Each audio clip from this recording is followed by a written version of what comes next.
Really an unbelievable sight, a car that not only crashed into a house, it actually went right through the home. Here we go, a big concern here for the mother and her children who live inside. Let's take a look. You can see the damage from all the angles. Here's the front porch of the home, the car completely inside. Now from the side you can see a gaping hole in the house, even the car tire right there, and there is debris scattered as far back as the back deck. Channel 11's Joe Holden live there on the ground in Arnold to show us exactly how this happened. Joe, good evening.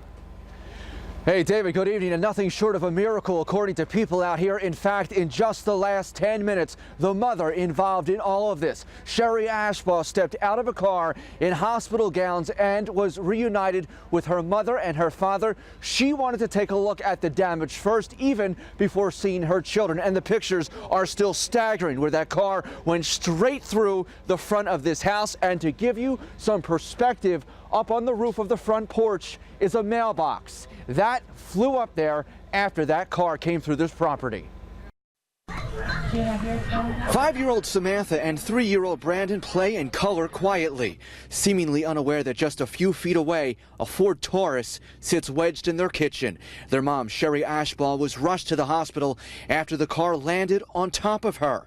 Her dad, Jack Simak, says Sherry called him at work while pinned underneath the car. I was sort of dumbfounded, like, what do you mean underneath the car? Are you just playing a game? But it was no game. As you could imagine, for Sherry, the car came from out of nowhere and slammed through her front door. Sherry was able to crawl out from under the car. And there was just dust everywhere and she was screaming, so. Surveillance cameras next door picked up the car racing down Murray Avenue, whipping snow in its wake. Runaway cars are apparently a problem here. I watch and I see them coming down when the roads are bad. The crash happens off camera, but you can see the camera shake on impact. It doesn't even look like anybody could have made it through that if they were in the living room. I just pray to God that God was with them whenever this happened. And you can see the impact where the car landed. The actual wall of the house is bowed out from where the car ended up. And as we've been telling you, remember, Sherry Ashbaugh was actually under that car. Coming up on Channel 11 News at 6, we're going to hear from Sherry and this ordeal that she's been through. And we're also going to talk to neighbors who say runaway cars out here on Murray Avenue at this T intersection are nothing new. And before we leave you, we've been hearing a lot about faith tonight with this family. It is clear tonight they are faith-filled as Sherry is able to walk home from the hospital. The signs of faith and miracles out here in Arnold tonight. We're live in Arnold, Westmoreland County. I'm Joe Holden, Channel 11 News. All right, very good, Joe. Thank you. Amazing pictures there. You can see more of the incredible video from this story on our website, WPXI.com. We posted the raw video we shot today. Take a look here. This car all the way inside a Westmoreland County house. And at 5, we showed you the surveillance video. Out of control cars and such a problem in this community. Neighbors installed security cameras. That's a view right there. And new at 6, when Channel 11's Joe Holden talked with neighbors, he learned that they were already trying to protect themselves even before today's crash. Joe, good evening.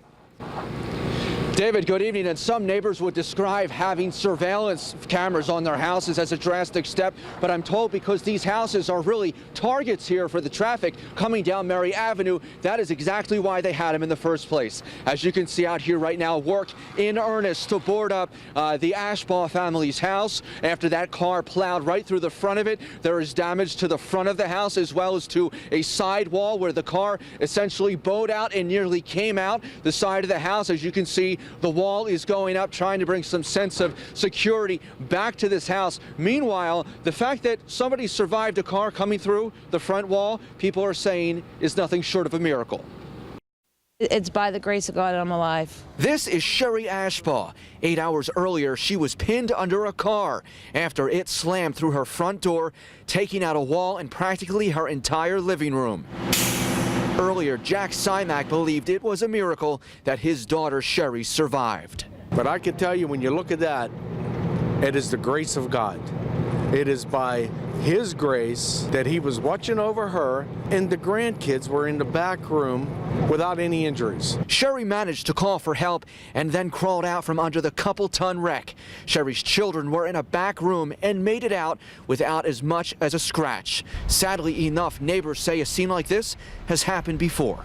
It's a shame because we've asked for barriers and we've asked for help, and this is like the 5th time in 2 years between our 3 houses that a car or a house has been hit, and they won't do anything about it. As for Sherry, she says she didn't know what hit her. The first thing she remembers, her 5-year-old daughter Samantha's voice. I can't help you, Mommy, because I just wanted people to hear. I was just screaming help, you know, to make sure that somebody heard. I didn't know what happened. Yeah, some amazing stories out here today. I'm told that from observations, the house appears to be structurally sound. Now, some of the folks who live out here coming down here off of Mary Avenue plan to go to a council meeting to voice their continued concerns about the lack of barricades out here that would essentially protect these houses. And now, as far as the driver of that car that plowed into this house, we're still awaiting word on how all of this unraveled and happened. My colleague Pamela Osborne will have that part of the story tonight on 11 at 11. That's the story live in Arnold tonight. Joe Holden, Channel 11 News.